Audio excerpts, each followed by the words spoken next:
కలుషిత తాగునీరుతో చనిపోయిన పిల్లలు మొదలు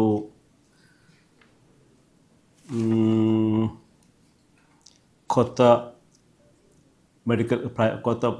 మెడికల్ కాలేజీలను ప్రైవేటీకరణ మొదలు, ఉద్యోగుల సమస్యలు మొదలు, విశాఖపట్నం స్టీల్ ప్లాంట్ మొదలు,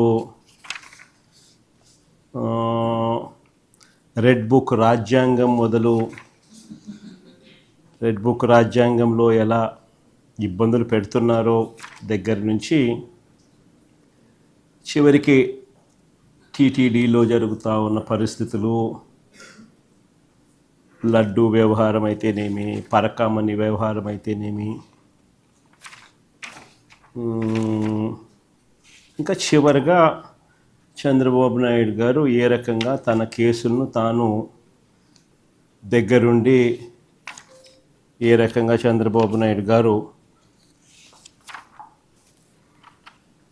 తానే దొంగ, తానే పోలీసు, తానే పబ్లిక్ ప్రాసిక్యూటరు,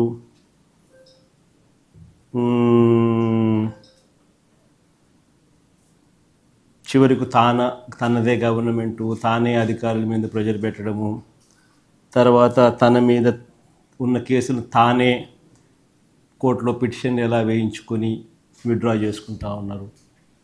ఇది బెయిల్ వయలేషన్స్ కాదా అన్న కాడికి అన్న వివరాలతో చివరిగా ఫైనల్గా కంక్లూజన్స్లోకి పోతాం. సో ఇవి by and large agenda items. సుదీర్ఘంగానే ఉంటుంది, బట్ ప్రతి అంశం కూడా రాష్ట్ర ప్రజలకు తెలియాల్సిన అవసరం ఉన్న అంశాలే. నాణ్యానికి ఇటువైపున వర్షను ప్రజలందరికీ కూడా తెలుసుకోవాల్సిన అంశాలు. సో మొట్టమొదటిగా రైతుల సమస్యల దగ్గర నుంచి మొదలు పెడదాం. నిజంగా ఈరోజు రాష్ట్రంలో వ్యవసాయం ఎలా ఉంది, రైతుల పరిస్థితి ఎలా ఉంది అన్నది నిజంగా చూస్తే రాష్ట్రంలో పాలన సేవ్ ఆంధ్రప్రదేశ్, సేవ్ ఆంధ్ర అన్న పరిస్థితి మాదిరిగానే ఆంధ్ర రాష్ట్రంలో పాలన సాగుతూ ఉంది. అందరూ కూడా దేశం మొత్తం కూడా హలో ఇండియాస్, మా రాష్ట్రం వైపు ఒకసారి చూడండి అని చెప్పి నిజంగానే ప్రతి ఒక్కరం అనాల్సిన పరిస్థితిలోనే ఈ రాష్ట్రంలో ఈరోజు పాలన సాగుతూ ఉంది. మరి ముఖ్యంగా అడుగులు ముందుకు వేస్తే వ్యవసాయం అన్నది 62% జనాభా దాని మీద ఆధారపడి ఉన్న సెక్టర్. ఈ వ్యవసాయం అన్నది ఏ రాష్ట్ర ప్రభుత్వమైనా కూడా రైతులను సంతోషంగా పెట్టి, వ్యవసాయం అన్నది ఒక పండుగగా చేస్తేనే, రైతు సంతోషంగా ఉంటేనే రాష్ట్రం సంతోషంగా ఉంటుంది. రైతు కూలీ సంతోషంగా లేకపోతే రాష్ట్రం ఎప్పుడూ కూడా ఎదగదు, వెనకడుగు వేయాల్సింది. మా హయాంలో పండుగగా ఉన్న వ్యవసాయం చంద్రబాబు నాయుడు గారి హయాంలోకి వచ్చేసరికి అది దండుగలా మార్చిన పరిస్థితి.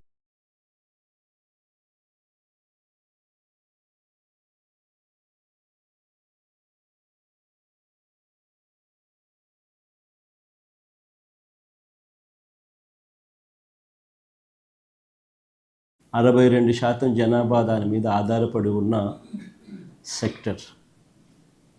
ఈ వ్యవసాయం అన్నది ఏ రాష్ట్ర ప్రభుత్వమైనా కూడా రైతులను సంతోషంగా పెట్టి, వ్యవసాయం అన్నది ఒక పండుగగా చేస్తేనే, రైతు సంతోషంగా ఉంటేనే రాష్ట్రం సంతోషంగా ఉంటుంది. రైతు కూలీ సంతోషంగా లేకపోతే రాష్ట్రం ఎప్పుడూ కూడా ఎదగదు, వెనకడుగు వేయాల్సింది. మా హయాంలో పండుగగా ఉన్న వ్యవసాయం చంద్రబాబు నాయుడు గారి హయాంలోకి వచ్చేసరికి అది దండుగలా మార్చిన పరిస్థితుల మధ్య ఈరోజు రాష్ట్రంలో వ్యవసాయం కొనసాగుతూ ఉంది. మొన్న ఈ మధ్యకాలంలోనే మనమంతా కూడా మోంతా తుఫాను ఇంకా మన మనసుల్లో నుంచి ఇంకా చెరిగిపోలేదు, మననే కనిపిస్తూ ఉంది. అసలు ఆ మోంతా తుఫాను వచ్చినప్పుడు మీ అందరికీ కూడా అవగాహన ఉండి ఉంటుంది. అసలు ఏ రకంగా దానికి బిల్డప్ ఇచ్చారని అంటే, ఇక్కడ నుంచి చంద్రబాబు నాయుడు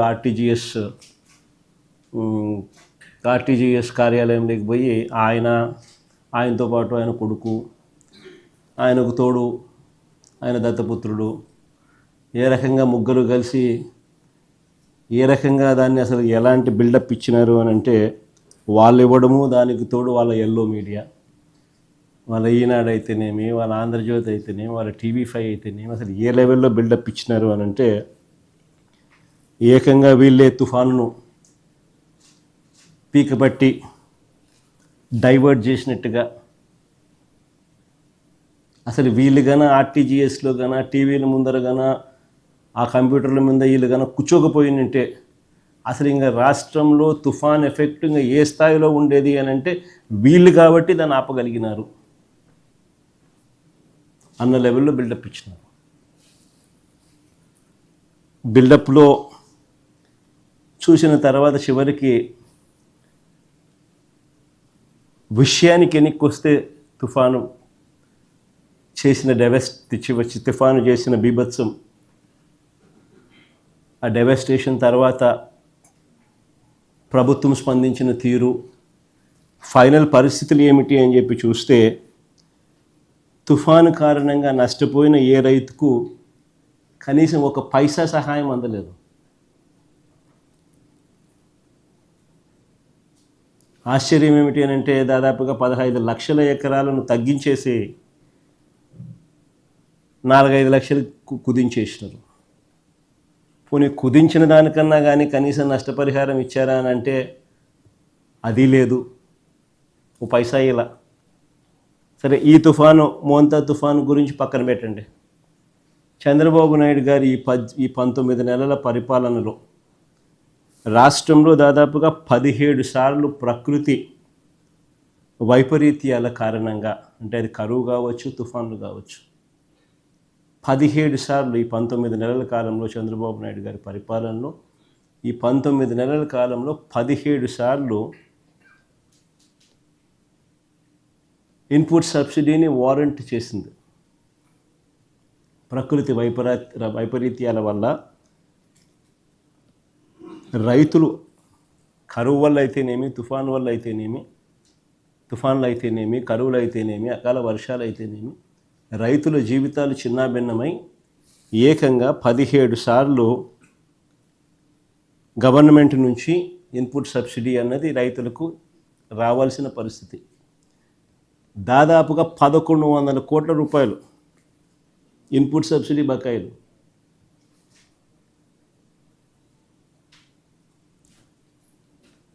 ఇచ్చి పుణ్యం కట్టుకోలేదు పెద్ద మనిషి. కట్టుకోకపోగా పైగా ఈ పెద్ద మనిషి రావడం, వస్తూనే రైతులకు ఇంతకు ముందు వరకు కూడా హక్కుగా ఉచిత పంటల బీమా అన్నది మా ప్రభుత్వ హయాంలో, వైఎస్ఆర్సీపీ ప్రభుత్వ హయాంలో హక్కుగా రైతులకు ఉచిత పంటల బీమా అనేది రైతులకు దక్కుతూ ఉండేది.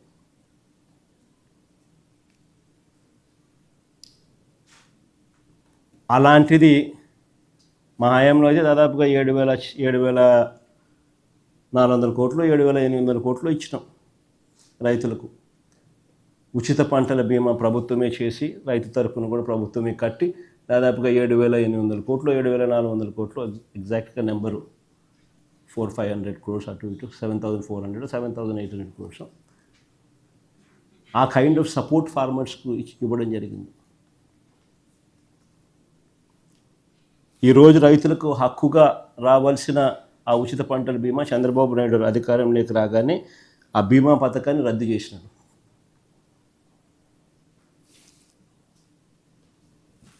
రైతుల పరిస్థితి ఈరోజు ఒకవైపున ఇన్పుట్ సబ్సిడీ రాదు, మరోవైపున రైతులకు హక్కుగా రావాల్సిన ఇన్సూరెన్సు సొమ్ము చంద్రబాబు నాయుడు పుణ్యాన రాకుండా పోయింది.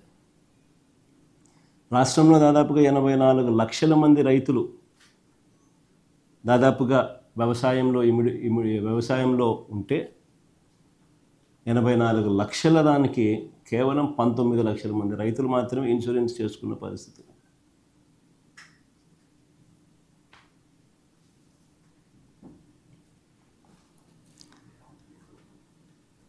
ఆశ్చర్యం కలిగించే విషయం ఇంకోటి ఏంటి అని అంటే రైతులు కౌలు రైతులు అంతా కలిపి నంబర్ సార్. మామూలుగా ఖరీఫ్ టైంలో 87 lakh acres to 84 lakh acres మామూలుగా కల్టివేషన్ జరుగుతుంది. ఈరోజు 19 లక్షల ఎకరాలకు మాత్రమే ఇన్సూరెన్స్ కనిపిస్తూ ఉంది.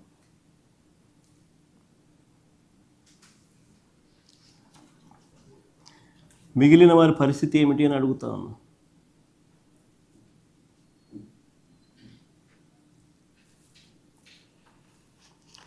రోజు చంద్రబాబు నాయుడు గారి దగ్గర నుంచి స్పీచ్లు వింటూ ఉంటాం మనమంతా కూడా. ఆ స్పీచ్ల్లో ఏ పొద్దు కూడా ఊకదంపుడు ఉపన్యాసాలు ఇస్తూ ఉంటాడు చంద్రబాబు నాయుడు. కానీ చంద్రబాబు నాయుడు పెండింగ్లో ఉన్న ఇన్పుట్ సబ్సిడీ బకాయిలు ఎప్పుడు ఇస్తాడని మాత్రం చెప్పడు. తాను ఇన్సూరెన్స్ రద్దు చేయడం వల్ల, తాను ఇన్సూరెన్స్ కట్టకపోవడం వల్ల నష్టపోయిన ఆ రైతులకు ఎప్పుడు ఆ ఇన్సూరెన్స్ నష్టాన్ని పూడుస్తాడో అని మాత్రం చెప్పడు.